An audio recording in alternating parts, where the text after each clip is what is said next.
You ask Tiger to solve. This deals with linear equations with one unknown. The final result is y equals 2 over 9. Let's solve it step by step. Group all constants on the right side of the equation. Add 1 over 9 to both sides. Combine the fractions.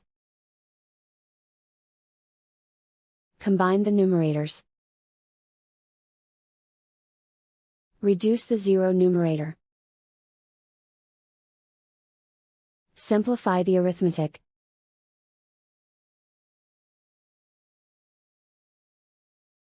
Isolate the y. Multiply both sides by inverse fraction 2 over 1.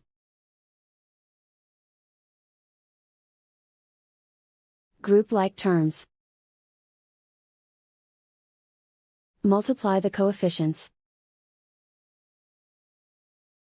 Simplify the fraction.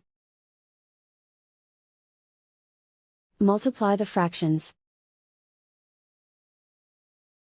Simplify the arithmetic. And so the final result is y equals 2 over 9.